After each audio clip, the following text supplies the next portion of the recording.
cours.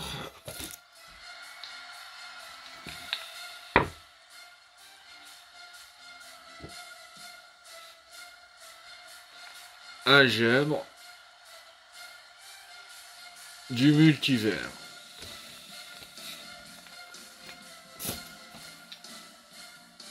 Donc, par définition, le multivers, c'est simple, c'est l'ensemble de tous les univers. Bon. C'est pas très compliqué à comprendre, c'est qu'il n'existe pas qu'un seul univers dans le multivers, mais il existe une myriade d'univers dans le multivers. Et donc leur ensemble de tous ces univers forme ce que l'on appelle le multivers. Multivers, c'est un néologisme. En fait, ça veut dire multi-univers. Mais bon, comme il y a deux U, multi-univers, on a transformé ça en multivers. Donc, par définition, un multivers, c'est l'ensemble de tous les multivers. Bon, très bien. Mais maintenant, comment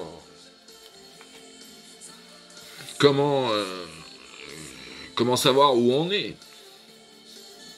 Quelles coordonnées y a-t-il dans le multivers? Bon. Alors, un repère cartésien, qu'est-ce que c'est? Bon, faut comprendre déjà ce que c'est qu'un repère cartésien. Bon, alors un repère cartésien est constitué principalement de deux choses. Un centre du repère, une origine, un zéro, un point de repère, une origine du repère, et un système d'axes, dimensionnels. Bon. Donc il est constitué de deux choses, un repère cartésien. Une origine, un centre, et un système d'axes. Après, de façon élémentaire et basique, il faut autant d'axes dans le repère cartésien qu'il y a de dimensions dans la problématique que l'on veut mesurer. Donc, accessoirement, comme pas de chance, le nombre de dimensions est infini, bon, faut faire des calculs en dimension infinie. Bon, c'est comme ça. Et donc, il y a une infinité d'axes. Une infinité. Bon, c'est compliqué. Mais bon, en mathématiques, à notre époque, calculer une série infinie, bon, ça pose pas trop de problèmes. Pour un mathématicien confirmé. C'est sûr que pour le néophyte, il comprend même pas ce que c'est qu'une série infinie. Bon. Une somme finie à la rigueur, il peut comprendre, mais une série infinie, déjà il faut comprendre ce que c'est que l'infini, tout ça. La notion de limite, donc c'est pas simple. Mais par exemple, la série des inverses des entiers, la série des 1 sur n, bon, elles ne convergent pas, on dit qu'elles divergent, sa valeur est plus l'infini. La série des 1 sur n égale plus l'infini. Bon, un petit exo de maths sup. Par contre, la série des 1 sur n carré, là, elle converge fortement vers une valeur remarquable qui est pi carré sur 6. Bon, comme ça. Donc, typiquement, dans les séries infinies, bon, tout un peu peut se passer, c'est très compliqué, mais en gros, soit ça converge vers une valeur, bon, pi carré sur 6, epsilon, ce que l'on veut, soit la série converge vers une valeur, soit elle diverge. Et puis alors là, c'est très compliqué. Surtout le pire, c'est les séries alternées. Et une des pires que j'ai appris dans ma jeunesse, c'est la série des -1 puissance n fois 1 sur n. Oh là là là là.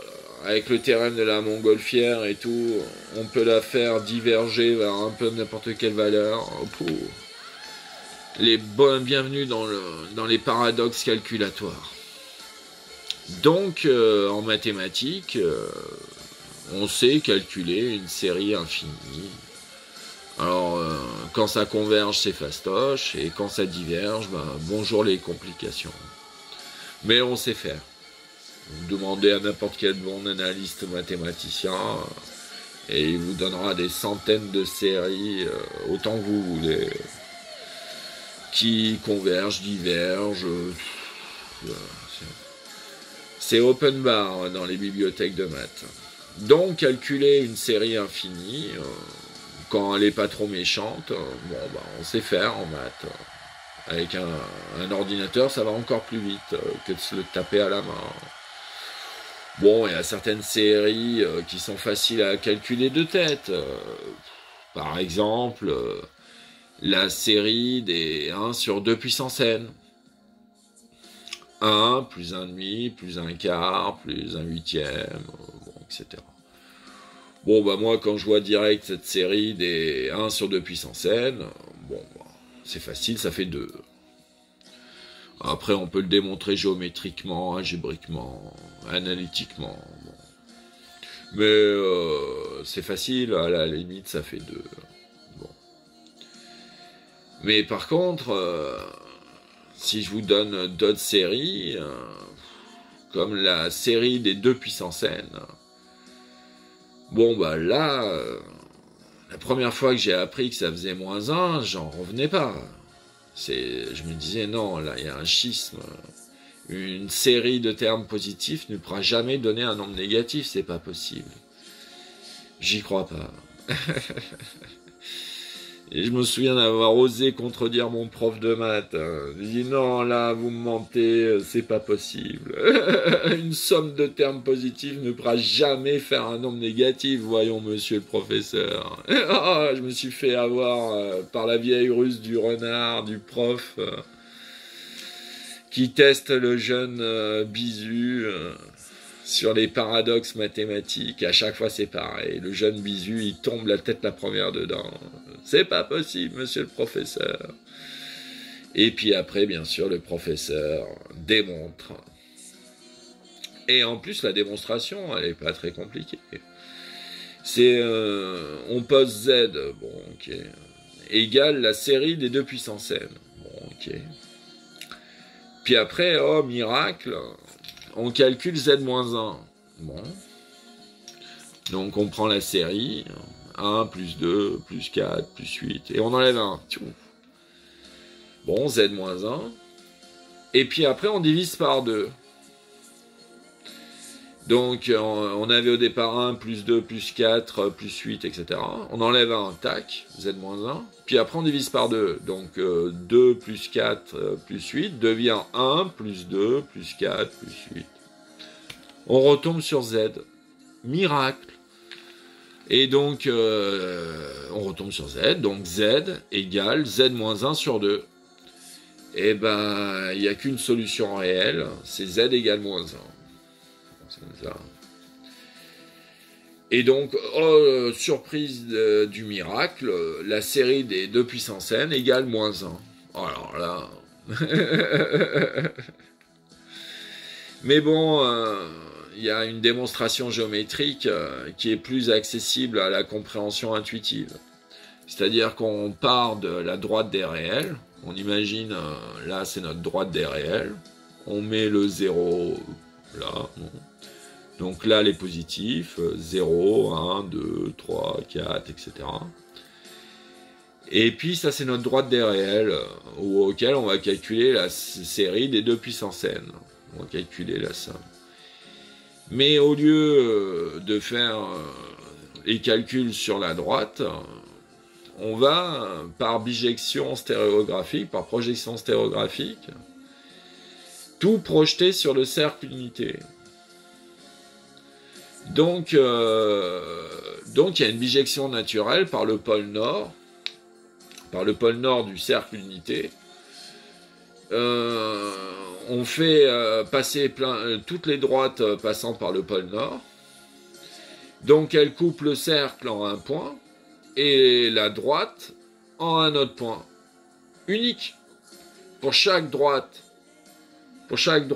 qui passe par le pôle nord, Elle va couper l'autre cercle, le cercle, donc la droite va passer par le pôle Nord, puis elle va couper le cercle en un autre point, puis elle va continuer sa trajectoire, puis elle va couper la droite en un autre point. Et donc on fait la bijection entre ces deux points. C'est-à-dire tout point de la droite réelle.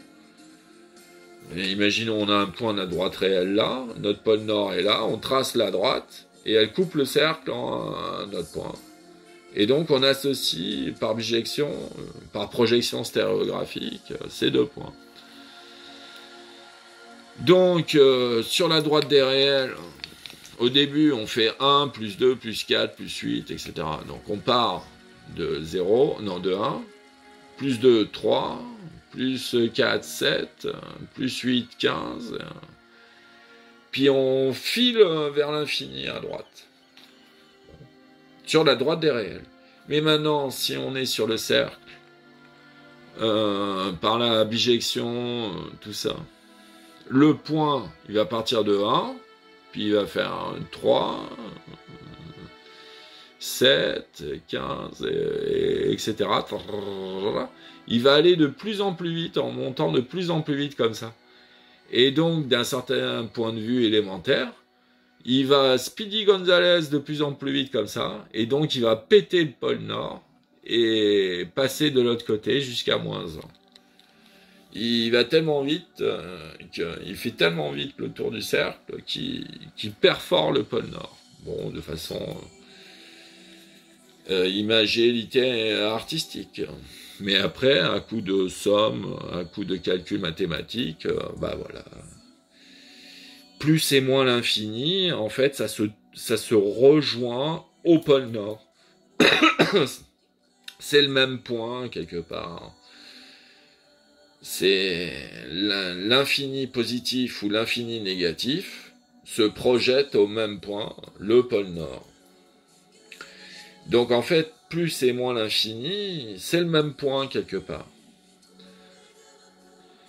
Donc si tu arrives à fond dans un sens, ben tu le perfores et tu passes de l'autre côté.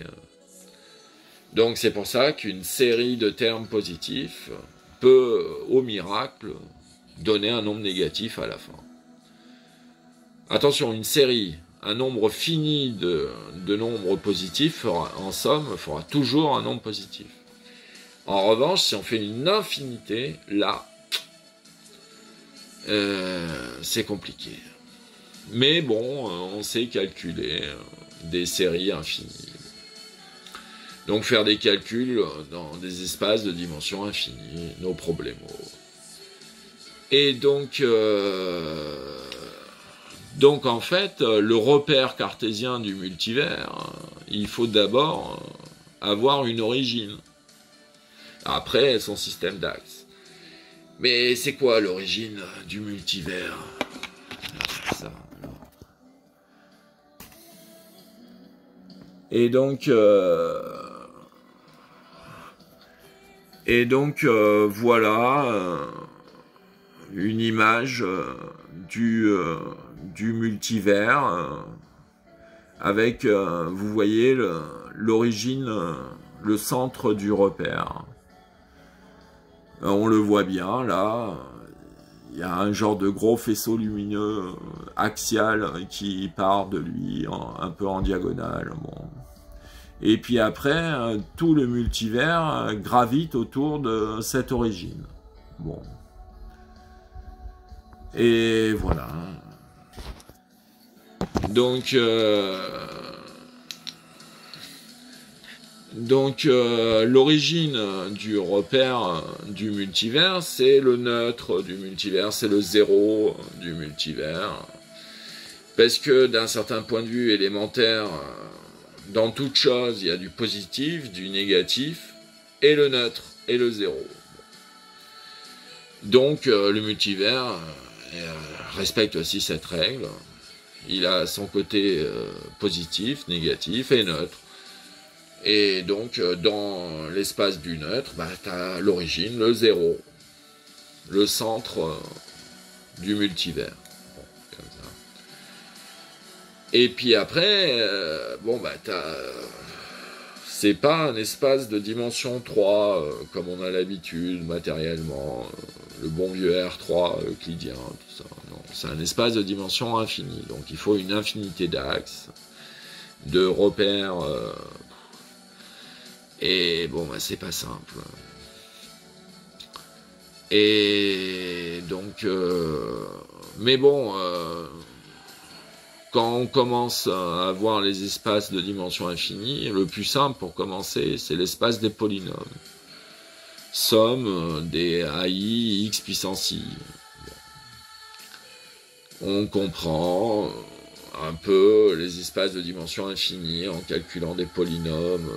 C'est plus simple pour commencer. Et puis après, on passe aux transformés de Fourier, aux séries de cosinus, en dimension infinie aussi, les espaces de Hilbert, tout ça. Bon, c'est pas donné à tout le monde, il faut des années d'études de maths.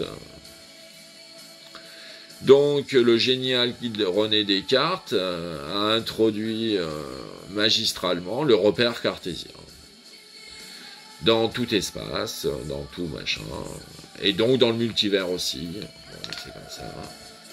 Le multivers a aussi son repère cartésien. Une fois qu'on dit cette évidence, ah oui, j'y avais pas pensé. Donc voilà commence la base du repère cartésien dans le multivers. Donc il faut connaître l'origine du repère, donc le neutre, le zéro du multivers. Et il faut connaître l'infinité des axes. Il faut connaître les coordonnées, tout ça, les trajectoires. Bon, bien sûr, au début, on a l'impression que c'est le repère orthonormé qui est le plus malin quand on est jeune. Ça a l'air d'être le plus simple. Mais non, ça dépend de la topologie de ta problématique. Si tu as une topologie, bon, uniforme ou je sais pas quoi, le repère orthonormé est le meilleur. Mais suivant certaines problématiques, un repère non orthonormé peut être beaucoup plus efficace dans certains cas. Bon, par exemple, dans la théorie de la relativité d'Einstein, quand tu étudies les cônes de lumière en espace-temps, bah, le plus simple pour calculer le cône de lumière, c'est de prendre directement le repère, les axes du cône. Ça rend les calculs beaucoup plus simples. Donc, le repère du multivers n'est pas orthonormé. Enfin, le meilleur repère pour se repérer et faire les calculs le plus rapidement possible, il n'est pas orthonormé. Bon, c'est comme ça. Donc, c'est pas simple. Mais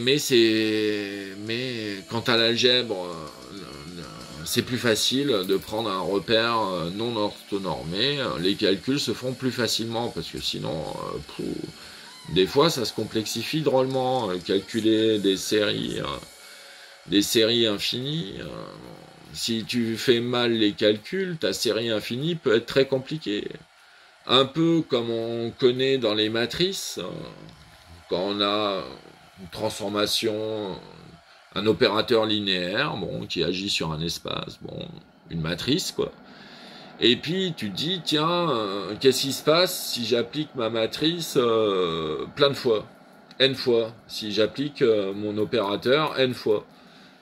Bon, bah donc il faut calculer la matrice à la puissance n. Bah des fois, si tu attaques comme un bourrin, allez c'est parti, m au carré, m au cube, m puissance 4, m puissance 5, et puis les calculs, si la matrice est bien pourrie au départ, t'es parti pour en faire beaucoup des calculs à la con.